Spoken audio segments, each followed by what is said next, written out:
Precisely at 5:17 a.m., somewhere over the Persian Gulf, an Iranian radar operator leans forward, his eyes fixed on a single, unsettling contact.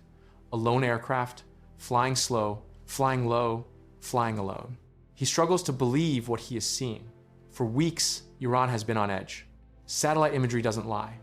Freshly poured concrete over hardened bunkers, excavated earth piled around nuclear sites, construction crews working round the clock at a pace that signals one thing clearly: panic. Washington sees it, London sees it, Tel Aviv has seen it for months. The entire world watches Iranian bulldozers working overtime, and everyone understands precisely what it means. A regime bearing its most valuable assets isn't doing so out of confidence. Scared regimes don't go quiet. History proves they lash out, manufacturing aggression to remind the world they still matter.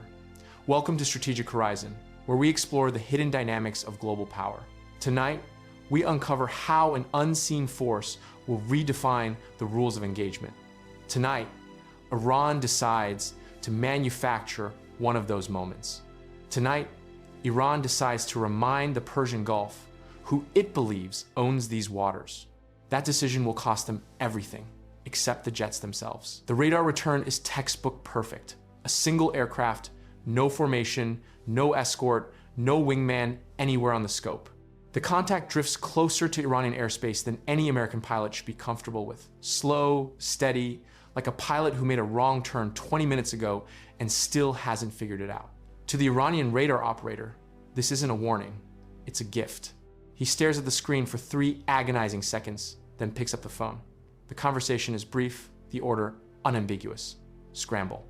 2 Iranian F-14 Tomcats roar out of the alert hangar, canopies dropping, engines building to full military power. Iran's Air Force has been nursing these airframes since 1979, the same year the Sony Walkman first hit store shelves. 46 years of smuggled components, 46 years of improvised repairs, 46 years of sheer determination have kept these legendary American-designed jets operational within a sanctioned nation. In its prime, the F-14 Tomcat was one of the most feared interceptors ever built, boasting long-range radar and a variable sweep wing lethal at both low speeds and supersonic pursuit. In American hands, during the Cold War, it was the gold standard of naval aviation. Iran's version, however, tells a different story. Decades of isolation have taken a measurable toll. Spare parts sourced through shadow networks, avionics, cutting edge in 1979, running on hardware that hasn't seen meaningful upgrades since. The missiles these jets carry haven't received factory maintenance in decades. Whether they would actually fire is a question Iranian engineers quietly avoid answering aloud. But the pilots climbing into them tonight don't dwell on any of that. They think only of the target. One aircraft, alone, slow, already in a position they can exploit. The F-14S climb hard into the darkness over the Gulf. Inside the American cockpit, nothing changes. No evasion, no acceleration, no defensive maneuvering. The aircraft continues its lazy, unhurried drift. Because this drift isn't an accident, it's a meticulously crafted script.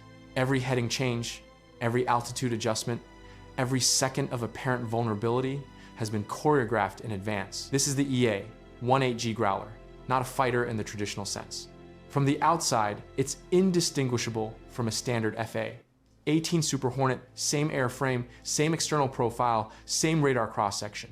Iran's operators cannot tell them apart on a radar scope. That gap wasn't an accident.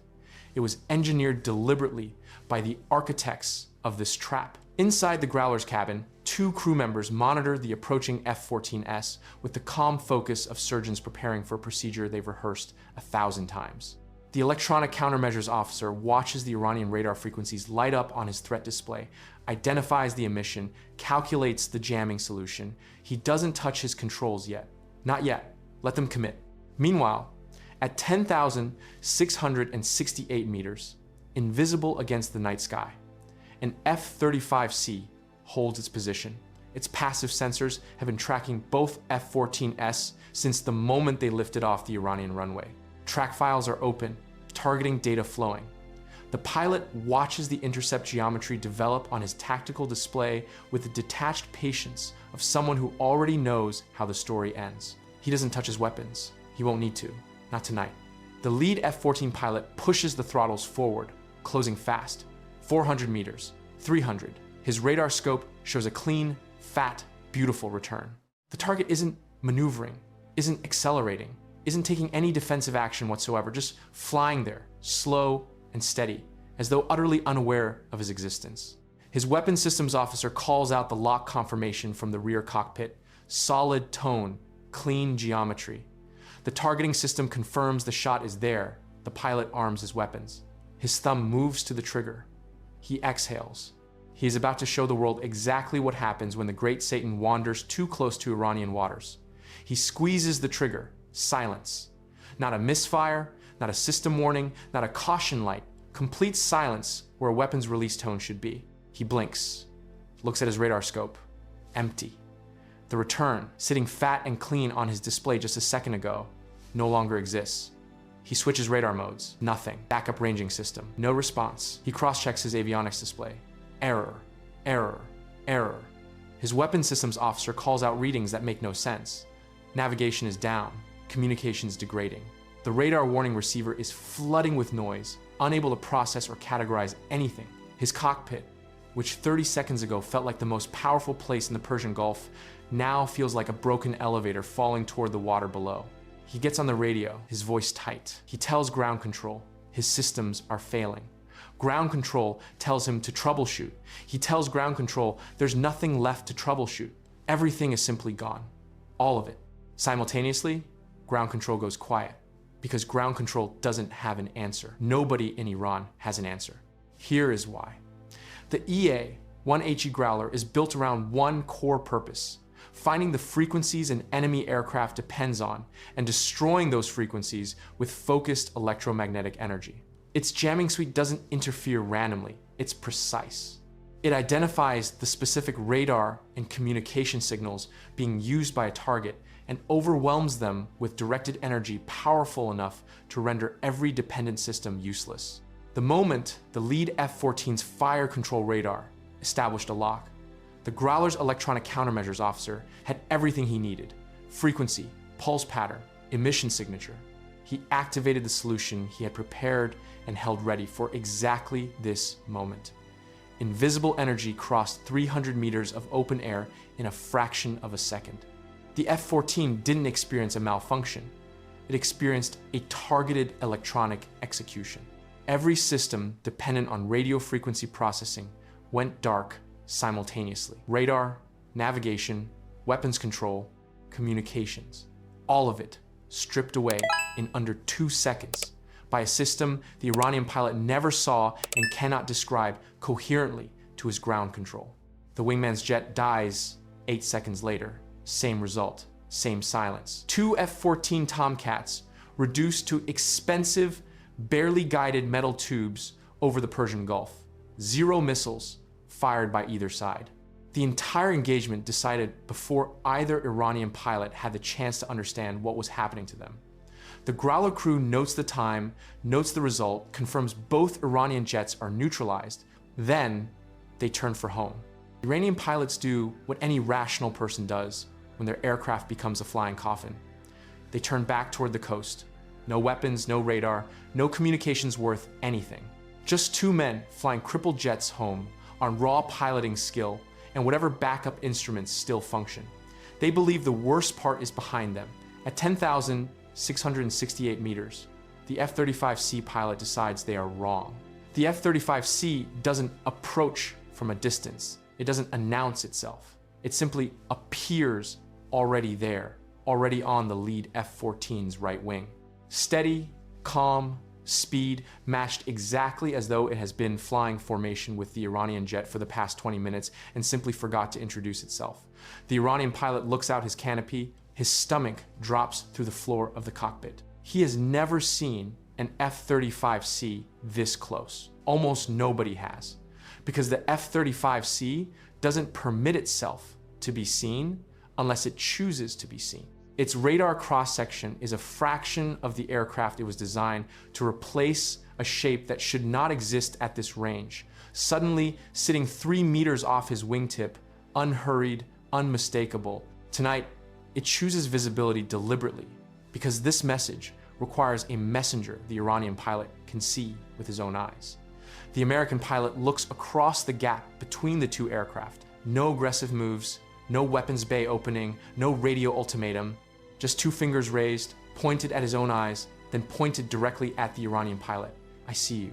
Quiet dominance, delivered at 965, 6 kilometers per hour over open water. The Iranian pilot turns back toward the coast, telling himself the engagement is over, focusing on flying his crippled jet home without losing control. The F-35C pilot gives him 30 seconds of that belief. Then he moves, not away, not upward. The American pilot pulls alongside the F-14, close enough that the Iranian can read the stenciling on the fuselage. Then he pushes forward a slow, deliberate, close pass beneath the Iranian jet, up the other side, back into position, unhurried, effortless. Repeating it a second time, just to confirm the message was received. Not aggressive, not threatening. Something more damaging than either of those things. Contemptuous. The Iranian pilot watches an American aircraft maneuver around him at will, while he can do nothing except maintain straight and level flight and keep his broken jet pointed toward the coast. Then, his radio crackles. He assumes it's ground control finally reaching him with updated instructions. It is not ground control. It is the USS Abraham Lincoln, transmitting on an open guard frequency the Growler has deliberately left unjammed. Not a warning, not a formal communication, music. Kenny Loggins. Danger Zone, broadcast directly onto the emergency frequency inside his cockpit at full volume. He cannot respond meaningfully. He cannot silence it. He flies the last 64, 37 kilometers to the Iranian coastline, with the Top Gun soundtrack filling his helmet. The F-35C holds position on his wing the entire way, then it banks away smoothly, without ceremony, gone as completely as if it was never there. The Iranian pilot lands. He sits in the cockpit for a long moment before he climbs out. The numbers define the outcome precisely. Iran scrambled 2 F-14 Tomcats with a combined operational value of roughly $40 million. Both aircraft expended 0 munitions. Both lost full combat capability within 10 seconds of attempting a weapons lock. The United States expended 0 munitions, 0 additional aircraft beyond those already on scheduled patrol. Total American cost for the engagement: fuel burn and flight hours for 3 aircraft already airborne. This is effects-based electronic warfare at its highest level. The doctrine isn't about destruction, it's about demonstration. When you can reach inside an enemy's most capable interceptor and extinguish every system it carries without firing a single round, you don't need to shoot it down. You send it home. You let the pilot walk into his commander's office and try to explain what happened. You let that explanation travel up the chain of command. You let Iranian military leadership sit together and confront a reality they cannot publicly acknowledge. Their best available interceptors are not actually interceptors when an EA-18G Growler is operating in the same airspace. That debrief happens in rooms the world never sees. Its effect on Iranian operational planning is more lasting than any debris field in the Gulf. The broader lesson reaches beyond this single engagement. Electronic warfare has lived in the shadow of kinetic combat for decades. It doesn't photograph well, it doesn't produce dramatic explosion footage, but what happened tonight over the Persian Gulf makes one thing undeniable. The most powerful weapon in a modern air battle is not the missile with the longest range. It is not the jet with the highest thrust-to-weight ratio. It is the system that decides when the other side gets to fight at all.